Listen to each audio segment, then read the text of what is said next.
চমৎকার চমৎকার মসজিদ হবে, বড় সুন্দর সুন্দর মসজিদ হবে, কিন্তু ওয়াহিয়া খারাবুম মিনাল হুদা। কিন্তু আমার নবী বলেন যে এগুলা হেদায়েত থেকে, এগুলা ইবাদত থেকে, এগুলা বাস্তবিক পক্ষে আল্লাহ ইবাদত থেকে ওই মসজিদগুলো অনেক দূরে থাকবে। মসজিদ হবে কিন্তু সঠিক ইবাদত হবে। যে মসজিদটা নির্মাণ হয়েছিল খাস আল্লাহর ইবাদতের জন্য, সেই মসজিদগুলোতে আল্লাহর ইবাদত হবে। এবং ডক্টর ইকবাল, যাকে হাকিমুল উম্মত বলা হয়, ডক্টর ইকবাল, আল্লামা ইকবাল, মুসলমানরা যে সময় ইংরেজি শিক্ষায় অনেক পিছিয়ে ছিল, সেই সময়ে ডক্টর ইকবাল উচ্চতর ডিগ্রি লাভ করেছিলেন অক্সফোর্ড থেকে।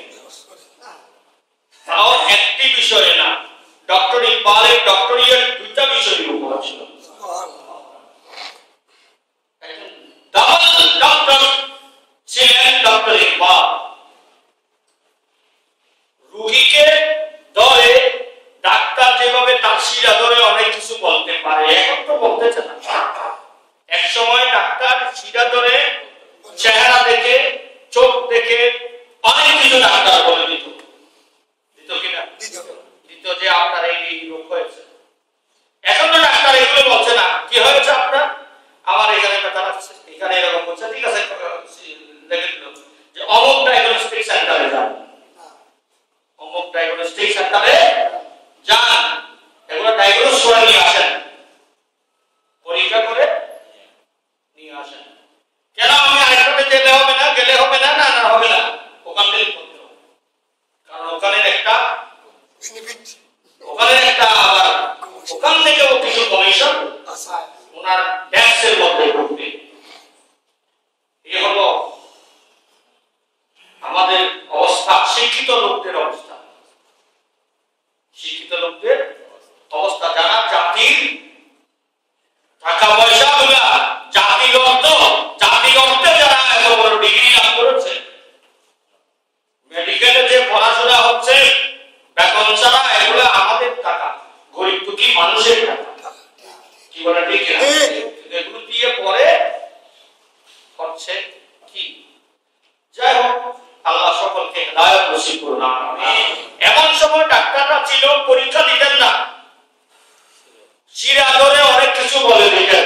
আমরা দেখেছি অনেক ডাক্তার আমাদের কাছে ছিল, তারা তেমন কোনো উচ্চতর ডিগ্রি ওয়ালাও ছিলেন না। এই জন্য বলা হয় সালিল মুজাররাবা ওয়ালা তাসালিল হাকিম। কোন জিনিস যারা বিজ্ঞ করতে করতে করতে করতে পুরাতন হয়ে গেছে, এদের কাছে জিজ্ঞেস করো। নতুন ফাঁস করে যে নিয়েছে তার কাছে যাইও না, কারণ বিজ্ঞ লোকের কথা আছে, বিজ্ঞ লোকের যাই হোক, ডক্টর ইকবাল, ওনাকে বলা হয় হাকিমুল উম্মত। এই উম্মত, এই জাতির কি কি রোগ আছে, কি কি রোগ সামনে পড়ে এই জাতি মানুষ হবে, নতুবা পায় পাবে। ডক্টর ইকবাল এই উম্মতের হাকিম ছিলেন। মানুষকে এভাবে ধরে যেমন রোগ নির্ণয় করতো, আর ডক্টর ইকবাল এভাবে ধরে বলতে পারতেন মানুষটা কি রকম। হযরতে আল্লামা ডক্টর ইকবাল রাহমাতুল্লাহ আলাইহি অক্সফোর্ড লাইব্রেরিতে বসে বই পড়তেছেন। সেখানকার কোন এক লাইব্রেরি, ইহুদি লাইব্রেরিতে, সেখানে ইহুদি কোন এক লাইব্রেরিতে উনি গেলেন। আমি বইতে পেয়েছি ওখানে মুসলমানদের কোন এলাও নাই ওখানে ঢুকার, বিধর্মীরা ঢুকবে। ডক্টর ইকবাল কোনো মতে সেখানে ঢুকেছেন, ঢুকে তিনি বই পড়তেছেন লাইব্রেরিতে। পরে ওনার চোখের পানি পড়তেছে, টাপ টাপ চোখের পানি পড়তেছে আর বই পড়তেছে। ডক্টর ইকবালকে জিজ্ঞেস করা হয়েছিল যে স্যার আপনি কাঁদছেন কেন, কি হলো? তখন এই কবিতাটি তখনই বলেছিলেন, হিকমত হুই হামারি উল্লু বনে রহে हम, हिकमत हुई हमारी उल्लू बने रहे हम, ज़ियाफत हुई हमारी फाका बने रहे हम। डॉक्टर इकबाल बोलें ज्ञान विज्ञान सकल किछु तो आमादेर, ज्ञान विज्ञान सकल किछु आमरा मुसलमानदेर। আজকে এরা চুরি করে এখানে নিয়ে এসেছে, আমাদেরকে ঢুকতে দিচ্ছে না। চাঁদে কিভাবে যেতে হবে মুসলমানরা দিয়েছিল, কিভাবে অ্যালজাবরা থিওরি মুসলমানরা দিয়েছিল, চিকিৎসা বিজ্ঞানে মুসলমানরা দিয়েছিল। কিন্তু আজকে আমরা পূর্ণ বেচা হয়ে রয়েছি। আমাদের করে মেজবান, কিন্তু আমরা উপবাস। হযরত ডক্টর ইকবাল বলেছিলেন, ডক্টর ইকবাল বলেন যে আমি অনেক মসজিদে গেলাম, বলে মসজিদগুলা কাঁদতে দেখলাম। আমি মসজিদগুলা অনেক মসজিদে, ডক্টর ইকবাল বলেন আমি মসজিদ দেখেছি, বড় সুন্দর মসজিদ, মসজিদ কাঁদছে। देखने वाला तो देखे, देखने वाला तो मस्जिदे मरसिया का ही के नमाजी नरगी, मस्जिदे मरसिया का ही के नमाजी नरगी, यानी वो साहिबे औसाफे हिजाजी नरगी। सुभान अल्लाह। डॉक्टर इकबाल बोलें मस्जिदे আমি যখন ঢুকলাম, অনেক মসজিদে দেখলাম মসজিদ কাঁদতেছে, মরসিয়া করে করে, মরসিয়া মানে মাতম করে করে, মরসিয়া মানে শোকগাথা কবিতা করে করে। আমাদের মা বোনেরা যেভাবে কান্না করে, গীত গেয়ে কথা বলে বলে, এভাবে মসজিদ হায় আফসোস বলে বলে কাঁদতেছে, আমি ডক্টর ইকবাল কানে শুনেছি। ও মসজিদ তুমি কাঁদছো কেন, কি হলো তোমার? তোমার এখানে মুসল্লি নাই? বলে মুসল্লির কারণে কাঁদছি। কিসের কারণে? মুসল্লির কারণে, মুসল্লির জন্য কাঁদছি। কই মুসল্লি তো অনেক আছে, মুসল্লি তো অনেক আছে, মসজিদ ভর্তি মুসল্লি তোমার, তুমি এরপরেও তোমার তুমি কাঁদছো। ডক্টর ইকবালকে নাকি মসজিদ উত্তর দিচ্ছে, হ্যাঁ হ্যাঁ মুসল্লি আছে, মুসল্লি আছে, यानी वो साहिबे औसाफे हिजाजी नरगी, বলে মুসল্লি তো আমার কাছে আছে, মুসল্লির অভাব নাই, কিন্তু औसाफे हिजाजी, हिजाजी মুসল্লি আমার প্যারা নবী সাহাবায়ে কেরাম বরকত মুসল্লি, আমার প্যারা নবীর আওলাদে পাকদের সেই উসুলি মার্কা মুসল্লি, সাহাবায়ে কেরামের আদর্শ মার্কা মুসল্লি এখন আর পাওয়া যাচ্ছে না। সুবহানাল্লাহ। হেজাজি মুসল্লি নাই, হেজাজি সেই আরবি মুসল্লি, সেই রাসূলের জামানার সাহাবায়ে কেরামের সোনালী যুগের সেই মুসল্লি তো নাই। আমি মসজিদ তো সেজন্য হয়েছিলাম, কিন্তু এটা তো নাই, এর জন্য কাঁদছি। হেজাজি মুসল্লি কারা? ও মসজিদ তুমি কাঁদতেছো হেজাজি মুসল্লির জন্য, সে হেজাজি মুসল্লি কারা? বলে হেজাজি মুসল্লি কারা? কারা হেজাজি মুসল্লি? কারা হেজাজি মুসল্লি? এটার প্রমাণ ডক্টর ইকবাল দিয়েছেন। সেজদা তো সবনে কিয়া, सजदा करना है तो सर भी झुका दो अपना। मुसल्ली যদি তোমাকে সজদা করতে হয় তো সজদা করো কিভাবে? সারে খুদা কে ওয়াসিতে দি মুস্তাফা কে ওয়াসিতে, তুমি তোমার মাথাটাকে আল্লাহর জন্য দাও আর দিলটাকে মদিনা ওয়ালার জন্য দাও।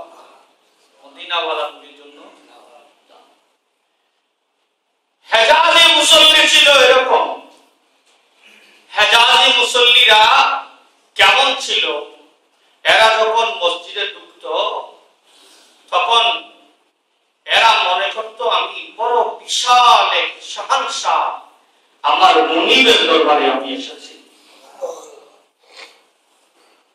আলে রাসূল আওলাদে রাসূলদের সকলেই তো কারবালার ময়দানে শহীদ হয়ে গিয়েছিলেন। একজন আমার নবীর আওলাদ, যার মাধ্যমে আওলাদে রাসূলের নসল পাক জারি ছিলেন, তার নাম হযরত যায়নুল আবেদীন রাদিয়াল্লাহু তাআলা আনহু।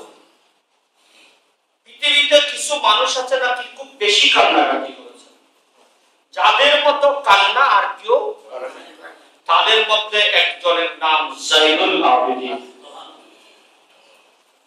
কারবালার ঘটনা দেখে হযরত যায়নুল আবেদীন এত বেশি কেঁদেছিলেন, পৃথিবীতে যায়নুল আবেদীনের মতো কেউ কাঁদেন। এবং আরেকজনের নাম সাইয়্যিদায়ে কায়নাত সাইয়্যিদা ফাতেমাতুজ জাহরা।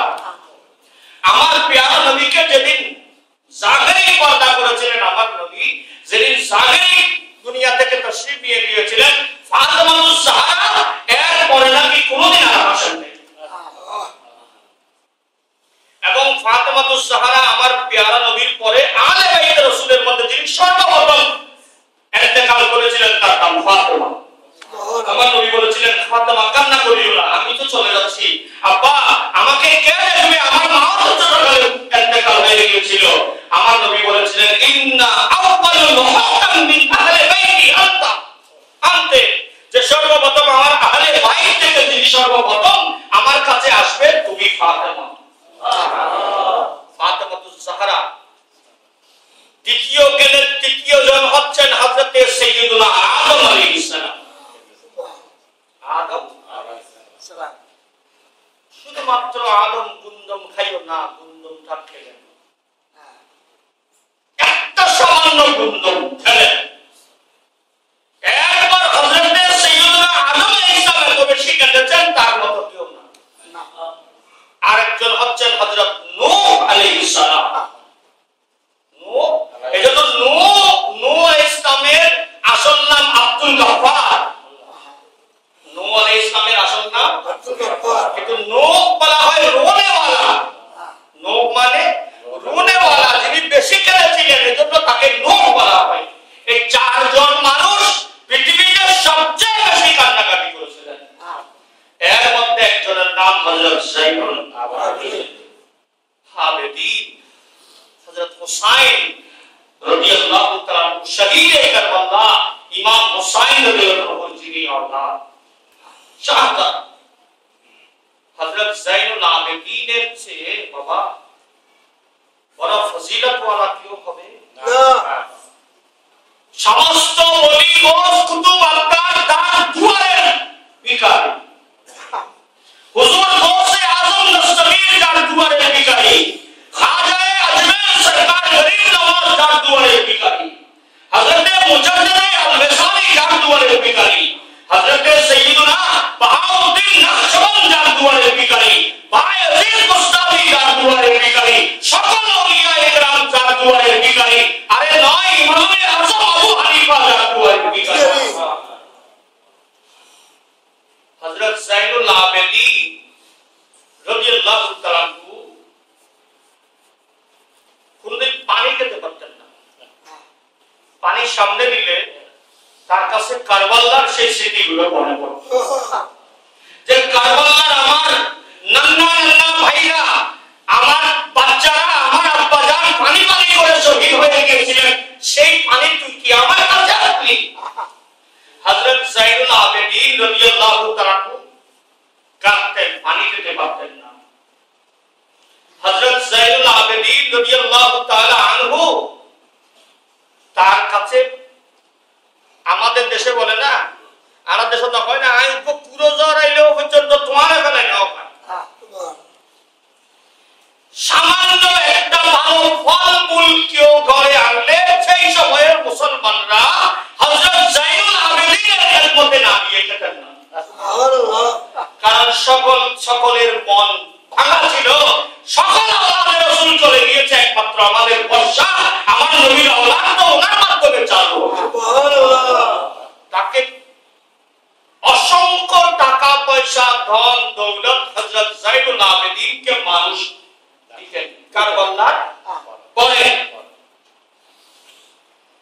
হাই হাই হযরত যায়নুল আবেদিন কিতাবের নাম হিলিয়াতুল আউলিয়া।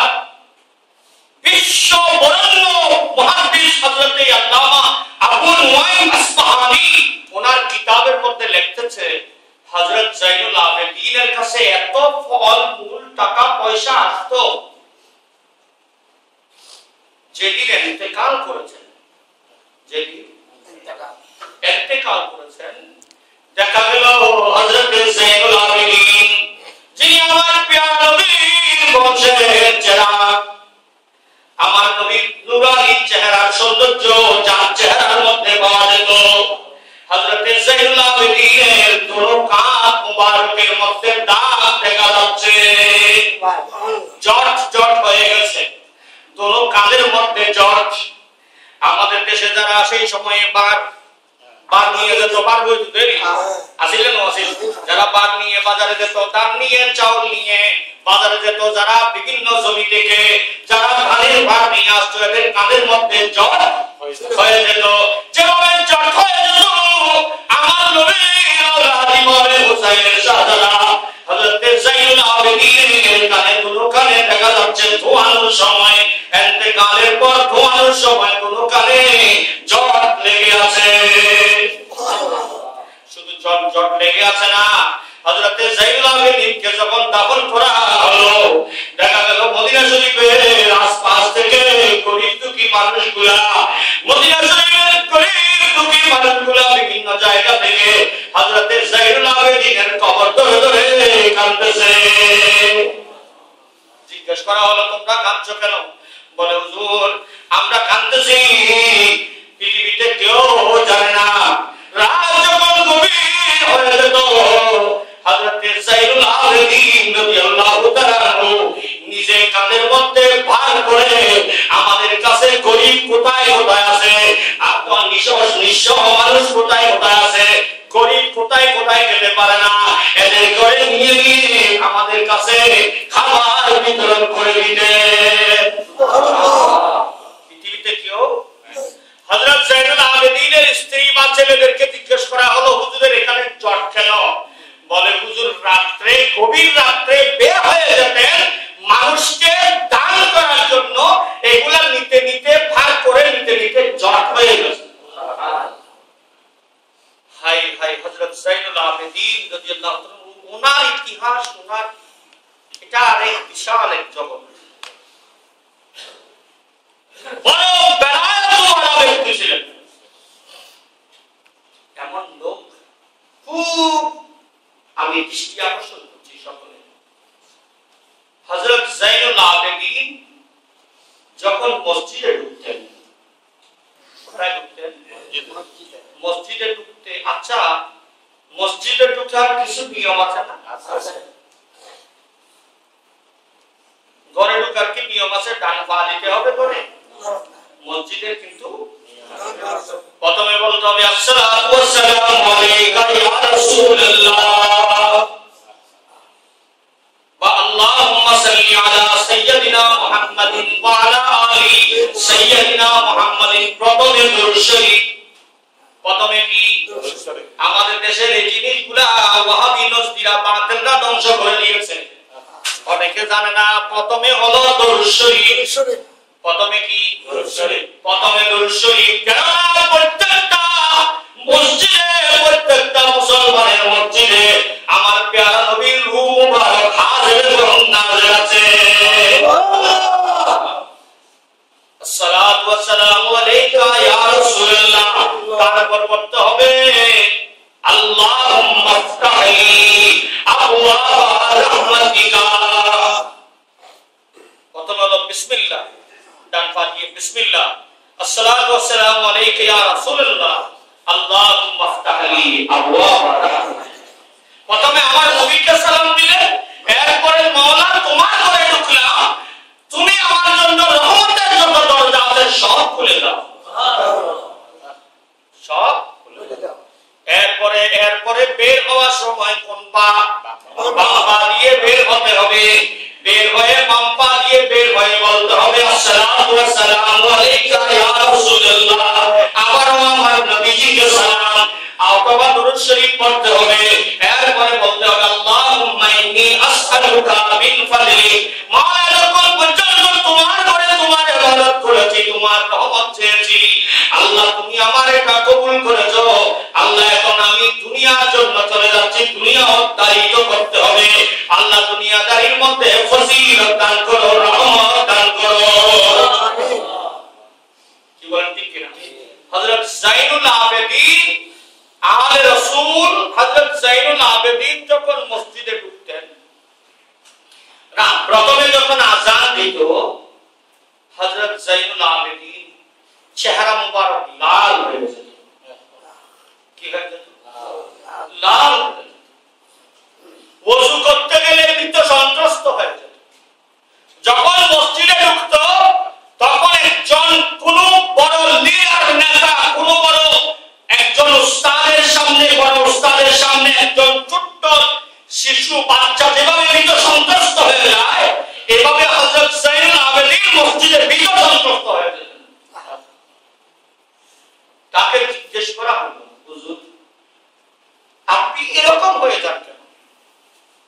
বলে আতালামু আন্না মান আকু, তুমি জানো আমি কোন বাদশার দরবারে আমি এসেছি, কোন রাজার দরবারে এসেছি, কোন মাওলার দরবারে এসেছি, যিনি রব্বুল আলামিন, যিনি কুল কায়নাতের খালিক ও মালিক মাওলা রব্বুল আলামিন, যিনি আমার ভেতরে কি আছে তাও জানেন, আমার বাইরে কি আছে তাও জানেন। এমন মুনিবের দুয়ারে আমি এসেছি যার চেয়ে বড় মুনিব আর কেউ নাই। আমার ভয় লাগছে এই দরবারে কোন দিকে কোন বেয়াদবি কিছু হয়ে যাচ্ছে। বাবারা, এই মন মানসিকতা নিয়ে যারা মসজিদে ঢুকবেন, এই তখন দেখবেন ইবাদতে মজা আসবে। কি আসবে? মজা আসবে। তখন আপনি মনে করবেন আমার মাওলা আমার সামনে আছে। সব অন্তর দিল মাওলার আদবের দিকে, খোদার আদবের দিকে, রাসূলের আদবের দিকে ঢুকে যখন মসজিদে থাকবেন, যতক্ষণ থাকবেন খোদার কসম ততক্ষণ আপনি মুতাকিন ইতিকাফের নিয়তে থাকবেন, ততক্ষণ আল্লাহর রহমত আপনার উপর বর্ষণ করবে। সুবহানাল্লাহ। কিন্তু আমাদের অবস্থা ব্যতিক্রম। মসজিদে আসলে একজনের একজনের গুতাগুতি, একজনের সাথে একজনের কথাবার্তা, একজনের সাথে একজনের উচ্চবাচ্য, একজনের সাথে একজনের, এইগুলো আমাদের চলে। এখানে না, সবখানে হয়েছে। এগুলো আমার নবী বলেন এগুলা কিয়ামতের আলামত, যে মাসাজিদুহুম আমিরা, মসজিদ নির্মিত হবে কিন্তু মসজিদের মধ্যে হেজাজি মুসল্লি থাকবে না। এবং আমার নবী বলেন মসজিদগুলা দুনিয়াদারির একটা আড্ডা হবে। আমার নবী বলেন কিয়ামতের আগে মসজিদ হবে দুনিয়ার আড্ডাখানা। আপনি সমাজের মধ্যে কোনো ঝগড়া হোক, পরিবারে কোনো ঝগড়া হোক, সব ঝগড়া মসজিদে। কি বলেন ঠিক কিনা? এটা মানে এখানে না, সবখানে চলতেছে, সব ঝগড়া মসজিদে। আর সব ঝগড়ার কেন্দ্রবিন্দু এরপরে ইমাম মুয়াজ্জিনের উপর থাকবে। ইমাম সাহেব যদি বলেন কোন একটা বিষয়ে বলতে তো হচ্ছে, ওনাকে তো বলতে হবে। হয়তো যার কাছে যে রোগটা আছে, সমস্যাটা আছে, তার কাছে এটা লাগবে। এটা নিয়ম হলো আমি সংশোধন হয়ে যাব। কতদিন বাঁচবো বাবা, সংশোধন হয়ে যাব। কিন্তু নিয়ম হলো সেটা না, বা সেটা মনে করবে যে এটা আমাকে বলেছে। এক মসজিদে আমি গিয়েছিলাম ইন্টারভিউ দেওয়ার জন্য, ফার্স্ট হয়ে গেল।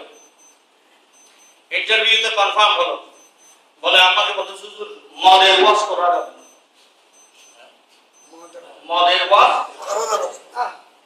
মদ এবং সুদ এই দুটার ওয়াজ করা যাবে না। কেন? বলে হুজুর আমার সভাপতি সেক্রেটারি ওই মার্কা। রাত্রে ওরা আবার রাত্রে এই এশারে নামাজের পরে এদেরকে পাওয়া বড় মুশকিল। ওরা অ্যাবনর্মাল হয়ে এখন যদি আপনি এই ওয়াজ করেন, আপনি যতবার ওয়াজ করেন না কেন, তখন আপনি ওনাদের কাছে খারাপ হয়ে যাবেন। অতি শীঘ্রই আপনাকে বিদায় করার যত ষড়যন্ত্র এগুলো সব শুরু হয়ে যাবে আস্তে আস্তে। 6 মাসের মধ্যে আপনি আপনার যা কিছু বিছানাপত্র নিয়ে বের হয়ে যাবেন।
বলেন প্রধানমন্ত্রী একটা দেশের খেদমত করতেছেন, কিন্তু আপনি তো আল্লাহর ঘরের খেদমত করতেছেন। কি বলেন ঠিক কিনা? মওলার ঘরের খেদমত, সেই মনোমানসিকতা নিয়ে আসতে হবে, করতে হবে। কি বলেন ঠিক কিনা? ওরাই করতে পারে যারা প্রয়োজনে মসজিদকে ঝাড়ু দিতে পারে। কি বলেন ঠিক? আমি কাউকে খোদার কসম কাউকে কোনো উদ্দেশ্য করে কোনো কথা না, আমি যা বলবো শুধু আল্লাহ এবং রাসূলের কথা। কি বলেন ঠিক? এই মনোমানসিকতা নিয়ে আল্লাহর ঘরের খেদমত করলে আল্লাহর ঘরের পয়সা এগুলো, আল্লাহর ঘরের টাকা, আল্লাহর ঘরের টাকা যারা দায়িত্বে আসবেন, যারা আছেন, যারা করবেন, যারা ভবিষ্যতে করবেন, কিয়ামত পর্যন্ত তাদের হায়াতে করবেন, যদি মনে করেন এটা আমার মওলার ঘরের টাকা, এটাকে আমি পাই টু পাই, এটার একটা হিসাব আল্লাহর দরবারে দিতে হবে। এটা যদি করে আসেন, দেখবেন মওলা আসলে ময়দানে একটা সেকেন্ড আপনার জন্য বড় বড় সোনার মহল হিসাবে আমলনামায় আপনার সওয়াবে ভর্তি হবে। আমরা করি কি মসজিদ বইয়ের ঝগড়া উকর মারি ফেলে তো আপনার মসজিদ বই আজীব। আপনারা যদি কেউ মনে করেন ইমাম সাহেব বোবা বলা পড়বা, এটার কি দরকার? আরে আমি বোবা, ইমাম সাহেব না। আমার কথা সুস্পষ্ট, আল্লাহর কসম, যতদিন আমি সত্য কথা বলতে পারবো ততদিন খেদমতে থাকবো। যেদিন বলতে পারবো না, আমার ছেলে মেয়েদেরকেও বলে দিয়েছি চলে যাবো সোনা দিয়ে এখানে কিছু গাড়ি যা ইত্যাদি যা করতে হয়। খোদার কসম খবরদার আল্লাহর মসজিদে কোন ধরনের ঝগড়া বিবাদ এগুলা মানা। যেখানে মসজিদে দুনিয়াবি কথা বললে 40 দিনের ইবাদত নষ্ট হয়ে যায়। আরে বাবা, সেখানে বসে আপনি ঝগড়া করছেন, কি আজীব একটা মামলা হয়ে গেল। আল্লাহ আমাদেরকে বুঝান, আমিন। সব এক্সপার্ট করে দেন, ডিলিট করে দেন এগুলো। সামনে আমরা এগিয়ে আসি, আল্লাহর খেদমত করি, আমিন। এজন্য কিয়ামতের আলামতগুলোর মধ্যে একটা আলামত হলো মসজিদগুলা হবে, আমার নবী বলেন এগুলা সব হেদায়েত থেকে দূরে চলে যাবে, এগুলা দুনিয়াদারি একটা কাণ্ড কারখানা হবে। আল্লাহ যেন এগুলা না করার তৌফিক দান, আমিন। কিয়ামতের আলামতগুলোর মধ্যে একটা আলামত হলো, আমার নবী বলেন সত্য বলনেওয়ালা আলেম চলে যাবে, জিহাদ আলেম চলে যাবে। আলেম যেটা চলে যাচ্ছে, যে মাপের আলেম চলে যাচ্ছে, সে মাপের আলেম উঠবে না, আসবে না, সে মাপের আলেম আসবে না। মনে রাখবেন, এই কিয়ামত শুরু হয়েছে। এলম নিয়ে যাবে না, আলেমকে নিয়ে যাবে, মানে এলম নিয়ে যাবে। আমার নবী বলেন মওতুল আলেমে মওতুল আলম, একজন আলেম মারা যাওয়া মানে গোটা একটা জগৎ মারা যাওয়া। কারণ যারা হক কথা বলে, যারা সত্য কথা বলে, এই আলেমগুলোর জন্য যদি কোনো মানুষও তাদেরকে খারাপ বলে, আমার নবী বলেন হে